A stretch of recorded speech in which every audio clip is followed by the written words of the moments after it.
Well, let's see. Are we all zoomed in here? Lynette and I have made it to North Conway, and we're walking down the bustling streets of this northern New England town.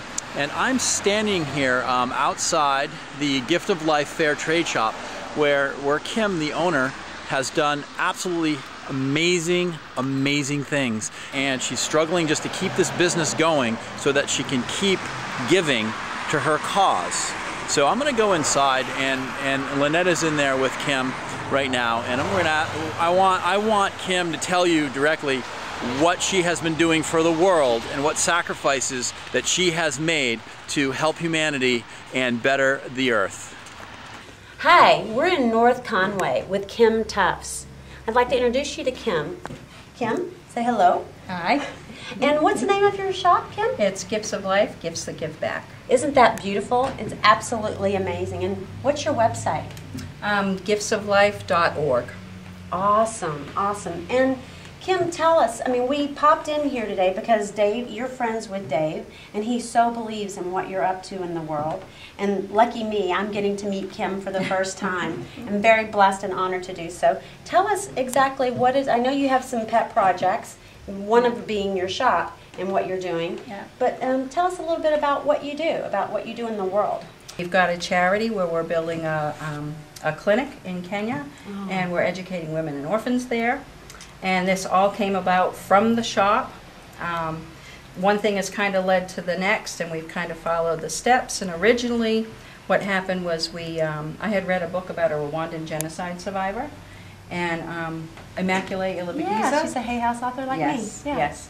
And that book changed my life. Oh, wow. And after reading that book, I knew I needed to do something to try to help. So I chose to try to, at first I didn't have any money anyway, so what I needed to do was figure out a way to do something that I knew how to do.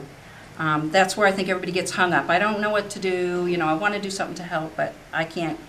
Well, what I did know how to do was make a website. So I set up a website and started selling the baskets that the Rwandan women survivors were making.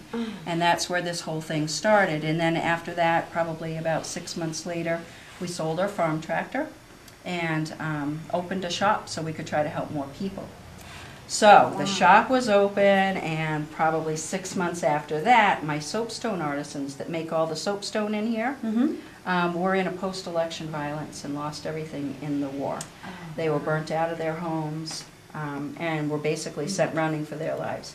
So at that point you realize God's got you in Kenya for a reason. You've got to do something to try to help these people. So I just started taking things off the walls and raffling things off, and we kept this family alive, and this man was telling his children that I was the angel sent from God to save them from starvation. So it makes you more determined to do everything that you can. So at that point, as things started calming down, I contacted a friend of mine who I had no idea was connected to a grant committee. His wife was with Aid to Artisans. And we got a grant, and we got 20 families back to work. We got all the materials and supplies they needed. So then we're like on cloud nine. Who could have believed that we could have kept them alive? And then next thing, we got them all back working. Things are going great. And the one person that I communicate with that's got enough English and education, can use a computer this whole time, Joseph Albara, he got malaria. At that point, I realized that we would lose everything with these people if I lost that connection. So I told Joseph we needed to do something about educating his wife or some of the women in the village. And what happened was when we set up a program and took it to the women, they didn't believe that people in America could help them. They just didn't believe that they had no hope. These are women, absolutely, nobody's going to help them. So what they told us was, just please help our orphans. We've got 300 orphans in this village alone. So we said, okay, we'll do what we can for them. So we set up a program where we're going to try to start helping the women and the children, or actually we got Joseph's wife in school first. And once the women saw that, they started saying, they went back to Joseph and they started crying and saying, we didn't believe anybody could help us. And now that we see that there is angels in America that want to help, they were all ready to sign up and get onto our program. So at this point, we've got 2 women in school and we've got a dozen orphans in school. And at that same time, his family and some of the villagers kept getting malaria, so these people are dying from treatable disease. So we kind of wrapped it all into one, and I said, I don't know how I'm going to do this, Joseph. I don't have a dime, but we're going to build a clinic. We're going to do as much as we can for education and malaria nets. And so far, we've got a clinic standing. We're waiting for a roof. $3,000 will put the roof on the clinic, and they will have 40,000 people will have access to medical. Yes, these are pictures of my soapstone artisans before the war. This was after the war when they started working on the clinic. This was a meeting when he got together with some of the families to explain that we were going to try to help them. This is actually the baby that was named after me. This is Sarah Kim. And this is her first birthday, June 11th this year. Oh my God, Kim! So I have a little baby over there. And this is Joseph's wife in school with the nuns. Oh my goodness. But these are my families. And we've got 3 other little girls. He's got 4 daughters now. Faith, Tracy, and Nellie. She's the little clown of the bunch. This was just after the war, and you can see the horror that those kids have seen. Yeah.